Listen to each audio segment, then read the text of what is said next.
Hey guys, Mistmaster1 here, and welcome back to more Let's Play Kingdom Hearts Final Mix HD Proud Level 1. In the last episode, we actually did do the entirety of Neverland, defeated Hook, sealed the keyhole. We have the 2 navigational gummy pieces needed to advance the story now, but we're gonna go do the Hercules Cup in this episode, the next cup at Olympus Coliseum. But really quick, I just wanted to make a note of something. The in-game time is now 10:56, and during special events in this game, if you actually check the little clock right here, I just loaded up the save file from a little while ago. It was at 10:54. I just did a few things to prepare for this episode. Every time you come back to the clock tower now, every time it's a new in-game hour, like for this instance between 10 hours and 11 hours in-game time. And this applies to every hour for all 12 hours on a clock, and then every interval of 12, like, you know, 1 o'clock plus 12 would be between 13 hours and 14 hours and stuff like that. You can actually find specific doors on this clock tower that you can open when you dock here. And in this instance, the 10 o'clock door is open, and you can get yourself a defense up. So not too useful for level 1, but there's a lot of useful items, particularly for synthesis, that you can actually pick up in this place if you come back here every so often. And you can also see how, like, now that we've opened that door, has that always been there? Well, regardless, now that we have that item, that little thing right here that says the whole 10 o'clock, you know, hour hand thing, mabobber, now that thing is glowing, so that signifies that you've gotten the item that appears at that particular point in time. But anyway, I'll probably be, you know, starting off certain episodes by getting certain items at the clock tower, but I will go over everything you can get there at some point, so don't worry about that for now. And now let's worry about what we have to do at Olympus Coliseum, as the new cup, the Hercules Cup, is now on, so let's get going. Yeah, you've seen me warp drive there and dock in this world a few times already, so I felt that I may as well just cut that out, because you get the idea. But here we go. Now there's more updated leaderboards here, and Hercules is actually the top of the Hercules Cup. Who would have thought? And hey, there he is right now. Maybe he has something to say, since we're actually going to be fighting him this episode. It's time to go from... Oh, really, dude? You don't even have any different dialogue? Well, he will have some different dialogue later. But something I forgot to do back in the Pegasus Cup video... we now have an upgraded form of our Blizzard magic. We've had it since we defeated Jafar and Agrabah, but there's something really interesting that's not really explained, but there's just a quick little thing here. You can actually put these torches out, and I'm going to do this now so I don't forget it later, but now that we have Blizzara, we can take out... If we tried to do this with regular Blizzard, it wouldn't happen, but as you can see, we can start to put out the little torches that are around the whole Coliseum Field area. So you have to wait till each one goes out individually before you can use Blizzard on the next one. So if you're wondering why I'm just randomly pausing every time I do one and not just like do the Blizzard right here, that has to go out first. And there are a total of 8 of them across, 2 in each little corner of this map here. And if you listen close, listen when we put out this last torch really quick. You hear that little noise? Well, if you look around now, you'll see there's actually a little treasure chest that has appeared. And I could have done this back in the Pegasus Cup thing, but at least I'm getting it now. And if you open this chest, we can get ourselves a Holy Gummy, which is actually the most powerful engine in the entire game. So how about that? We could have had that as early as right after finishing Agrabah, but I mean, or finishing Monstro, excuse me. No, finishing Agrabah even, yeah, because we'd have the magic, so there we go. But anyway, I've eaten up enough of our time here. We're already good 4 minutes into this video. We haven't even started the fight yet, oh no.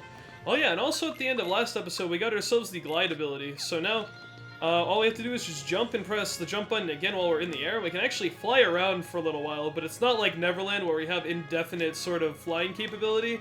As you notice, Sora eventually gradually gets lower and lower to the ground until he just, you know, lands there. So it's reasonable. It allows us to chart certain distances, like distance-wise, without having the need to have a sort of land to walk on, which is useful in a few spots, but again, the catchphrase of this whole LP is more on that later, but it really is, you know, because there's so much stuff, like I've said in earlier parts, you can't really go into 100% detail on until certain things have happened, but we're getting there.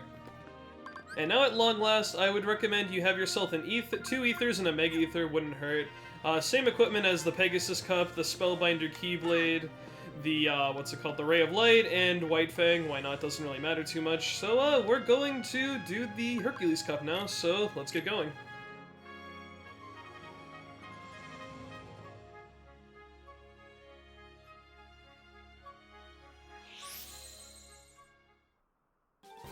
And starting off with the ninth scene, Dusk Vanguard. 5 gargoyles and 3 shadows. Now, oh, thank you, Donald. I would say that obviously the gargoyles are more of a threat, but as you can see, the shadows go out in just one small little fire spell, so we may as well just get rid of those guys, and now we can focus on the gargoyles. Good thing to note is that, well, of course, these are the same enemies we've seen from Halloween Town, but now you really want to see if you can start making full utilization of that blizzard spell that we have here.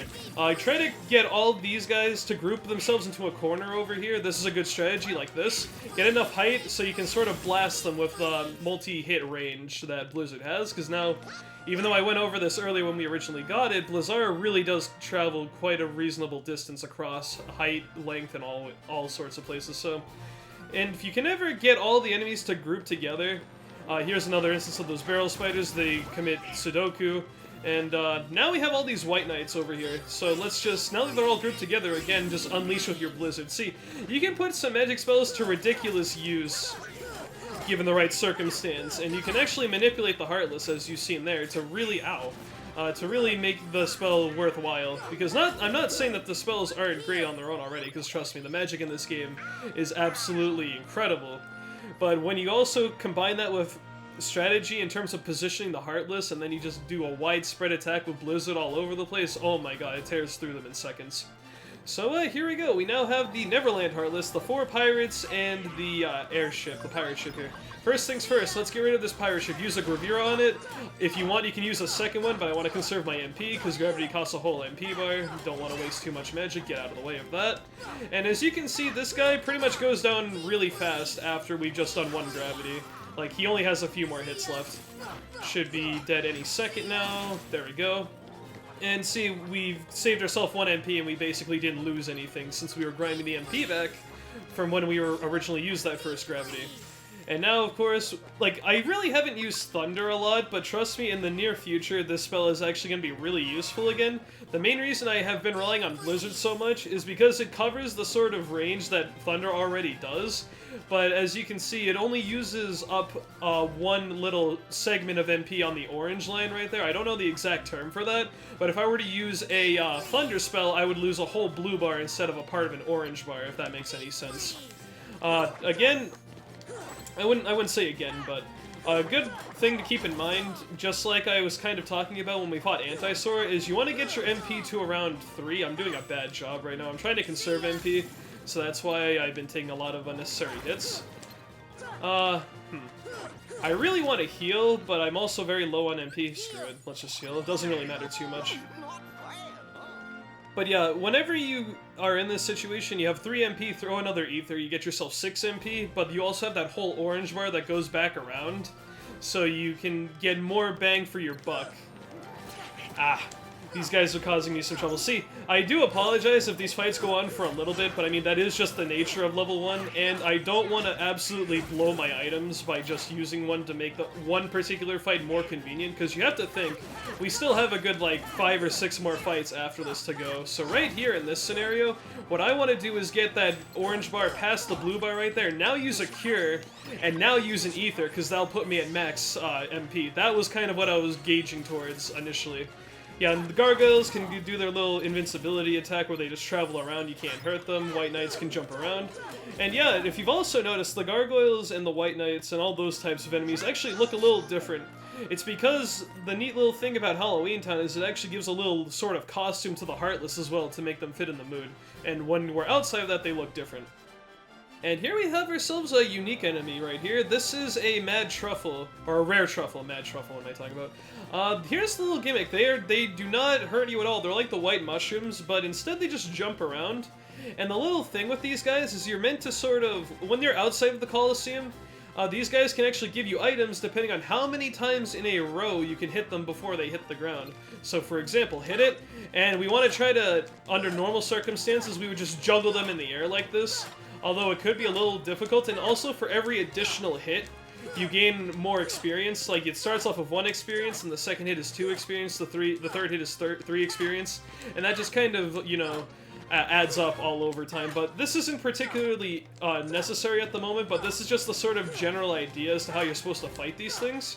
I'm just gonna let this thing hit the floor, because if you don't hit it enough times and it hits the floor, it just disappears like that.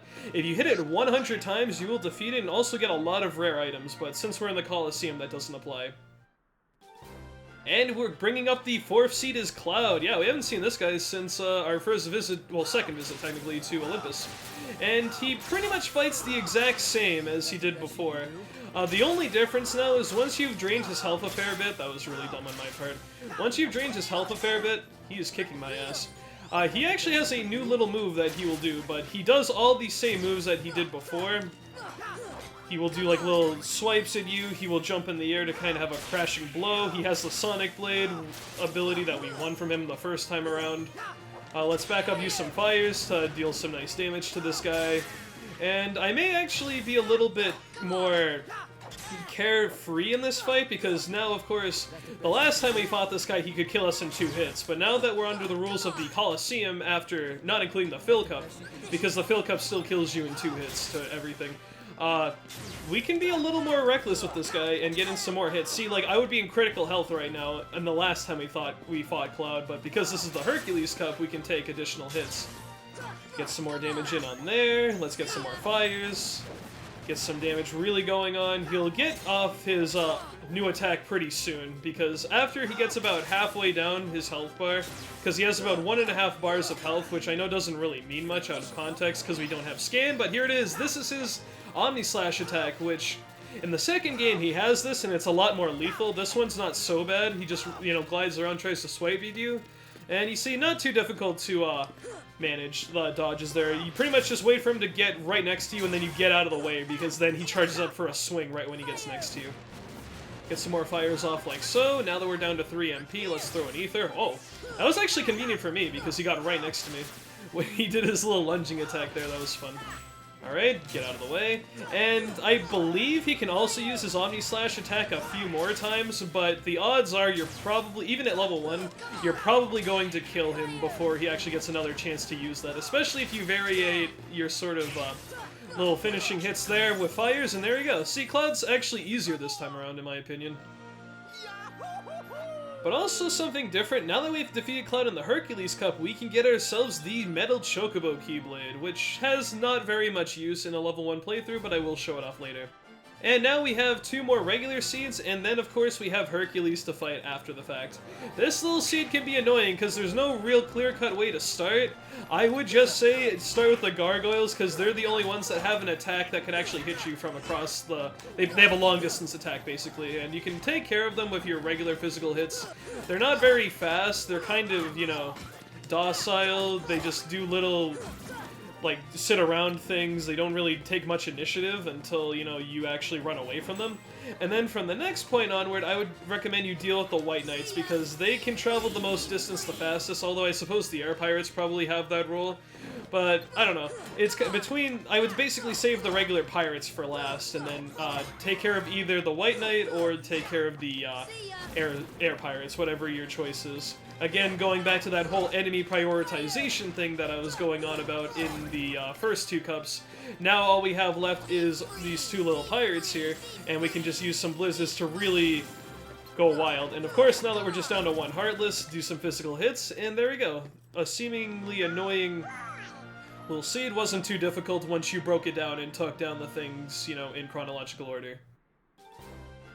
And here we have our the very last seed before we fight Hercules. 2 battleships, they're pirate ships, I just keep calling them something different.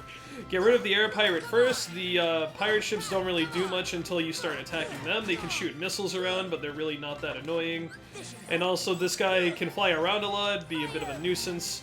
Get a good distance away from it, and try to hit it with a fire if it's really high in the air, like there we go. Next thing we're going to do is take care of the pirates. Also utilizing the fire and blizzard magic when applicable. Let's do that. Now let's get some fires in on this guy. There we go. See, you know, although I say they're not that big of a deal, don't get me wrong, they still are a nuisance, but the battleships are probably more trouble than they're worth to take on at this moment. You may as well just take care of the small fry, and now focus on the big leader. And for this case, focus on 1 pirate ship at a time. Use a Gravira.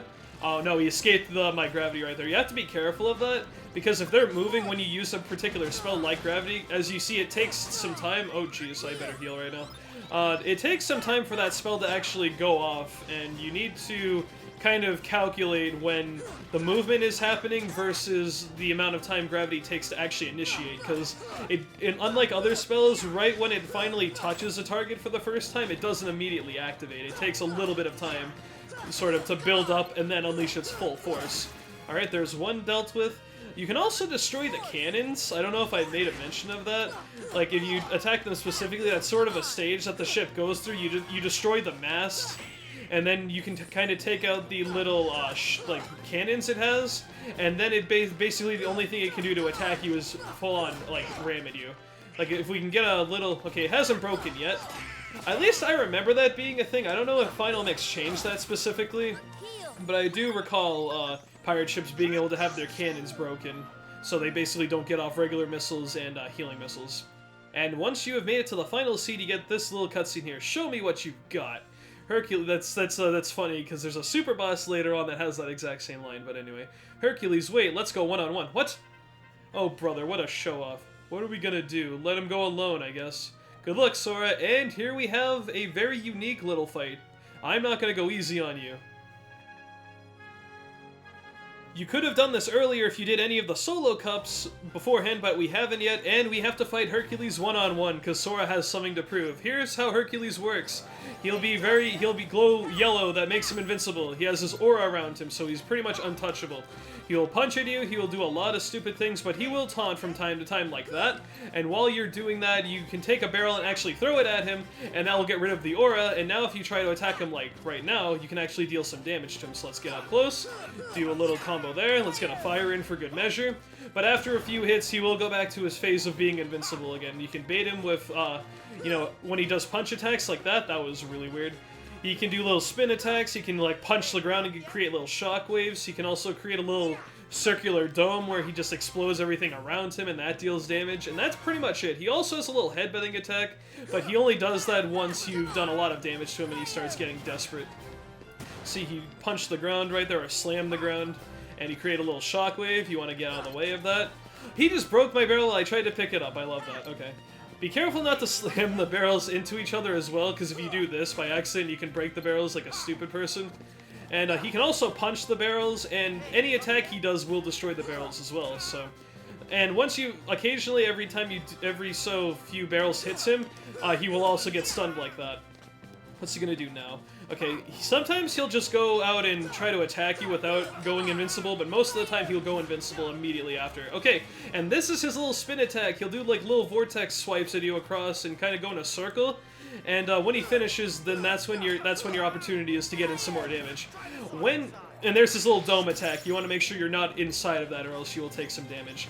When he does that little spin attack, and he has occasionally, basically what will happen is he will be dizzy. He'll be really silly and he'll be really dizzy from doing that whole attack, and that gives you a lot of time to actually get in some damage, more than he normally would when he's not sort of freaking out from that whole little spinny thing he's done.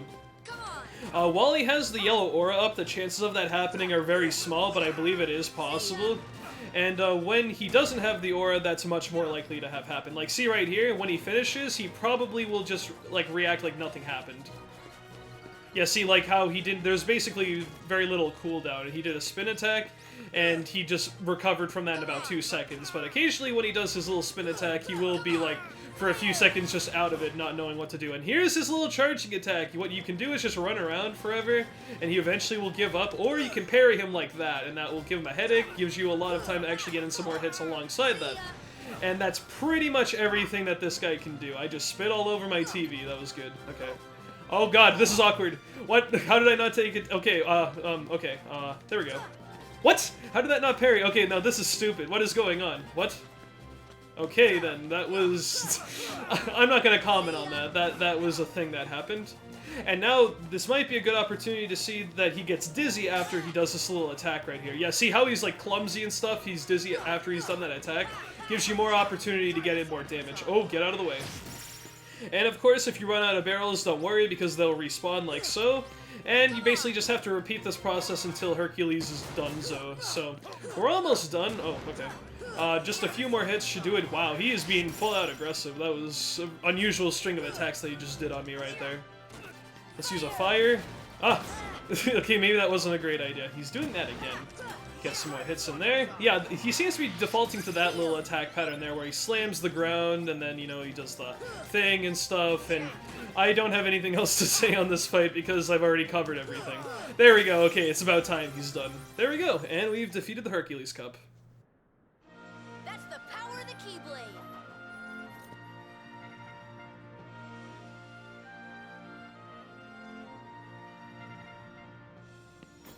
We're the champs!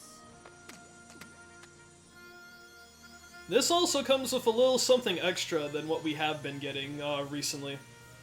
You know, we got ourselves, like, Gravity and all that other stuff. We get ourselves Herc's Shield, but we have a little special cutscene that plays out now that we've completed all 3 of the current cups. Wow! And I didn't even hold back! Now I finally know what you mean about strength of heart. Mine comes from Donald and Goofy. Come again? If we stick together, we're unbeatable. Not even Hercules stands a chance. With these guys beside me, I'm ready for anything. But that's not exactly what... Of course. Your friends give you strength. Isn't that right, Phil? The 3 of you together make great heroes. And as a team, I'm sure you can overcome anything. Hell yeah. I'm sure there's nothing negative that's going to happen in the next 2 videos that would cause anything to disrupt us. And we get ourselves the Olympia Keyblade. And on top of that, we get ourselves the Yellow Trinity, our 4th Trinity of the game. I will just quickly equip, we actually got Metal Chocobo and Olympia there. And you get that little chest that we couldn't open before is now unlocked once we have completed all 3 of the, once we've completed the Pegasus Cup, the Phil Cup, and the Hercules Cup. I couldn't think of the first cup for a minute. And yeah, let's see, here's Olympia. It's an okay Keyblade, I guess. And, you know, it kind of looks cool, but I'm just gonna have it on for this one scene. It also has like the little medal of from OC there on as well. But I'm gonna do this differently than the other Trinities. Here's our first Yellow Trinity, just right here in the Coliseum lobby next to this block. And the reason I'm not having it flash on the screen while it takes place is because this one is unique. This is our first Yellow Trinity. I believe it's called Trinity Push. And, well, watch for yourself.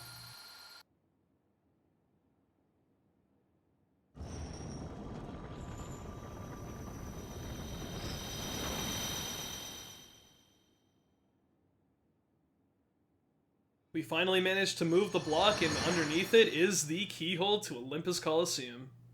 So you know what that means.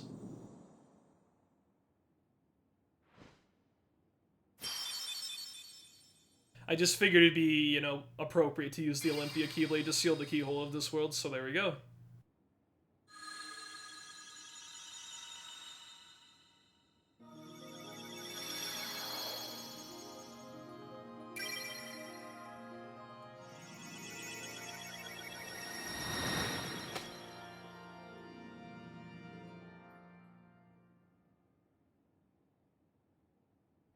And there we are, we have sealed the keyhole of Olympus, and I may have noticed something during that little cutscene. I don't know if that's, I can't read that exactly, but I think that says Hercules on the Keyblade, actually, which is really strange. Also, another thing I haven't made a note of is that every time you complete a cup, you will get some kind of, you know, award for it. Like, we got the championship trophy for the Phil Cup, the plaque for the Pegasus Cup, and we also got ourselves the trophy for the Hercules Cup. And that's pretty much going to do it. Now I'm going to switch back to Spellbinder, because 4MP is bad at this stage of the game. And that's pretty much going to do it. We have done everything we can at this point in OC that I want to do. I will be tackling the Solo Cup and the little extra thing that comes after Solo Cups at a later time. You beat me last time, but next time won't be so easy. We'll see about that, Hercules. And yeah, that's pretty much going to do it, guys. We have now finished the Hercules Cup. There's nothing else at this moment that I want to do that is not the main story, so we're pretty much going to call it there. So guys, I have been Mistmaster1. Thank you for watching. I need to breathe. Hold on.